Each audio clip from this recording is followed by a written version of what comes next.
नमस्कार साथियों। हम सभी जानते हैं कि मैथ्स एक बहुत ही इंटरेस्टिंग और मैजिकल सब्जेक्ट है, लेकिन फिर भी ये बच्चों के लिए बहुत ही बोरिंग और डिफ़िकल्ट सब्जेक्ट बनता जा रहा है।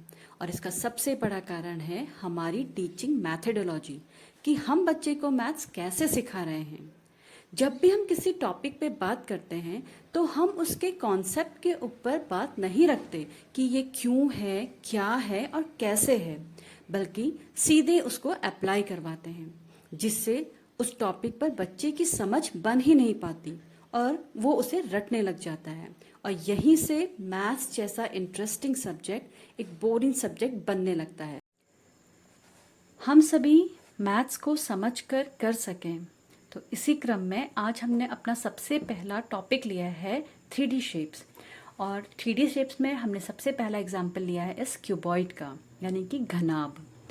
इस क्यूबॉइड में हम देख सकते हैं कि इसके 6 फेसेस होते हैं, यानी कि इस घनाभ में 6 तल होते हैं।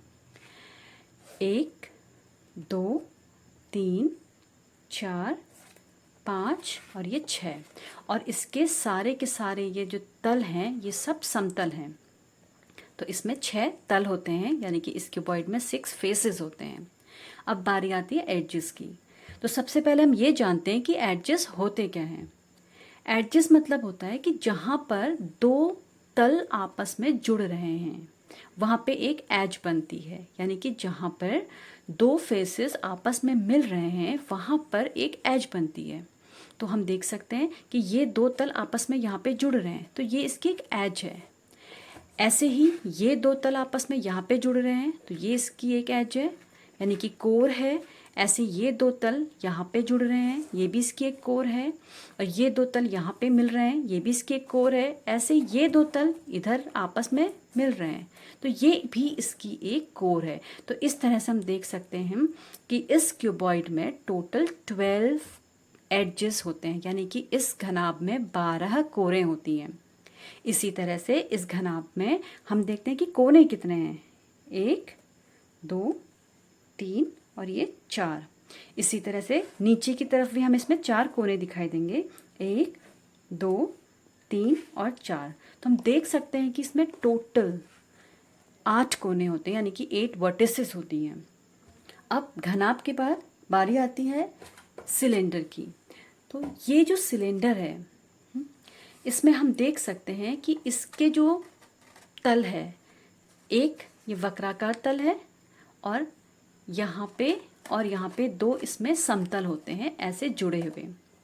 तो ये हमारी एक बेलन की आकृति बन जाती है, यानी कि इसमें एक होता है कर्व्ड सरफेस और दो सरफेस इसके होते हैं प्लेन। अब इसमें बारी आती है एडजेस की। अगर हम सीधे ये बोल देते हैं ना बच्चों को कि एडजेस जो होती है एक स्ट्रेट लाइन होती है, तो बच्चे इस बेलन में भी, इस सिलेंडर में भी वो स्ट्रेट लाइन ढूंढने लगते हैं। लेकिन अभी जैसे हमने कहा कि एडजेस जो होती है कहाँ पे बनती है, जहाँ पे दो सरफेस आपस में जुड़ रहे होते हैं। तो अब हम देख सकते हैं कि ये जो कर्व्ड सरफेस है और ये जो प्लेन सरफेस है, यानी कि ये जो वक्राकार तल है और ये जो समतल है, ये आपस में यहाँ पे जुड़ रहे हैं। तो जब ये आपस में यहाँ पे जुड़ेंगे तो इसकी यहाँ पे एक कोर बनेगी।